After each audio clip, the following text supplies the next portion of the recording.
नमस्कार। आज हम एक ऐसे ज्ञान की बात करेंगे जिसके बारे में कहा जाता है कि उसे 1 सदी से भी ज्यादा वक्त से दुनिया की नजरों से छिपाकर रखा गया है। जरा सोचिए, एक ऐसा विज्ञान जो शायद हमारे इतिहास की दिशा बदल सकता था, उसे दबा दिया गया। तो चलिए सीधे इस कहानी के केंद्र में चलते हैं। स्रोत एक बहुत बड़ा दावा करता है कि हिमालय में ध्वनि का एक ऐसा विज्ञान खोजा गया था जो इतना इतना शक्तिशाली था कि उसे जानबूझकर छिपा दिया गया। इस पूरे रहस्य की कहानी शुरू होती है साल 1904 में तिब्बत की बर्फीली रहस्यमयी वादियों से, जब कर्नल फ्रांसिस यंग हस्बैंड की लीडरशिप में एक ब्रिटिश मिशन वहां पहुंचा था। देखिए, कहने को तो ये एक पॉलिटिकल मिशन था, पर असलियत कुछ और ही निकली। स्रोत के मुताबिक जब ब्रिटिश अधिकारियों ने अपनी आंखों से तिब्बती लामाओं को चमत्कार करते देखा, तो मिशन का असली मकसद ही बदल गया। उनकी सीक्रेट डायरीज में ये लिखा है कि कैसे मंत्रों की शक्ति से कड़कड़ाती ठंड में भी गर्मी पैदा हो रही थी और पत्थर तक कांपने लगते थे। अब ये कोई जादू टोना नहीं था। नहीं, ये एक ऐसा विज्ञान था जो उनकी समझ से बिल्कुल परे था, और इसीलिए उन्होंने इसे दबाने का, हमेशा के लिए छिपा देने का फैसला कर लिया। तो सवाल यही उठता है कि आखिर ध्वनि से जुड़ा ये ज्ञान था क्या? ऐसा क्या था इसमें जिसने दुनिया के सबसे बड़े साम्राज्य को डरा दिया था? एक बात साफ समझनी होगी, ये कोई पूजा पाठ या धार्मिक कर्मकांड नहीं था। ये था शुद्ध विज्ञान। स्रोत इसे हाईटेक साउंड इंजीनियरिंग का एक प्राचीन रूप कहता है। सोचिए, एक ऐसी तकनीक जहां आवाज का इस्तेमाल असलियत को, रियलिटी को बदलने के लिए किया जाता था। और उन्होंने जो सबसे बुनियादी नियम खोजा, उसे अंतराल का सिद्धांत या प्रिंसिपल ऑफ द गैप कहा गया। और यकीन मानिए, ये नियम मंत्र जाप के बारे में हमारी सारी समझ को उलट कर रख देता है। असली शक्ति, असली खेल उस खामोशी का है जो दो शब्दों के बीच में ठहरती है। यहाँ फर्क बहुत ही बारीक है, पर इसका असर बहुत गहरा है। जब ध्यान शब्दों पर नहीं बल्कि उनके बीच की खामोशी पर लगाया जाता है, तो कुछ कमाल का होता है। स्रोत के मुताबिक हमारा दिमाग एक खास गहमा अवस्था में चला जाता है। ये दिमाग की सबसे ऊंची अवस्था है। इस स्टेट में दिमाग एक सुपर कंप्यूटर की तरह काम करने लगता है। सीखने की, याद रखने की और मुश्किल से मुश्किल समस्याओं को सुलझाने की क्षमता कई गुना बढ़ जाती है।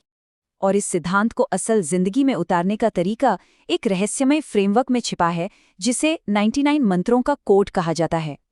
तो सवाल उठता है कि ये 99 का ही आंकड़ा क्यों? हम तो हमेशा 108 की बात सुनते आए हैं। यही इस पूरे विश्लेषण का सबसे गहरा और सबसे गोपनीय पहलू है। इस गूढ़ ज्ञान के हिसाब से 99 मंत्र वो सीढ़ियां हैं, वो पड़ाव हैं, जो एक साधक अपनी ऊर्जा को जगाने और बढ़ाने के लिए पार करता है। वो खुद को उस दिव्य पड़ाव के लिए तैयार करता है, क्योंकि 100वां कदम इंसान का नहीं, वो कृपा का होता है। और ये मंत्र, ये कोई साधारण बोलना नहीं है। इस तकनीक को पश्यंती वाणी कहते हैं।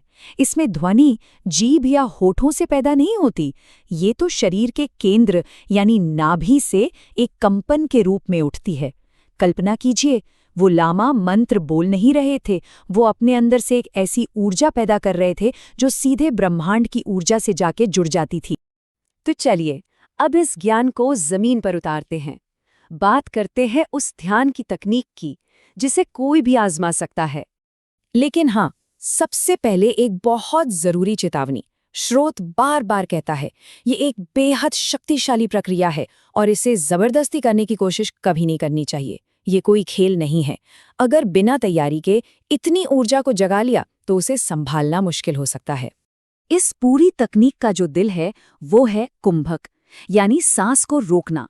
जब एक गहरी सांस लेकर उसे अंदर रोका जाता है, तो शरीर में ऊर्जा का एक पावर हाउस बन जाता है।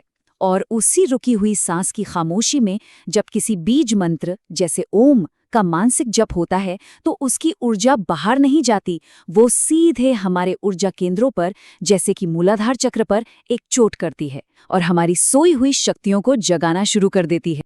और जब ये अभ्यास लगातार किया जाता है, तो इसके नतीजे हैरान करने वाले बताए गए हैं।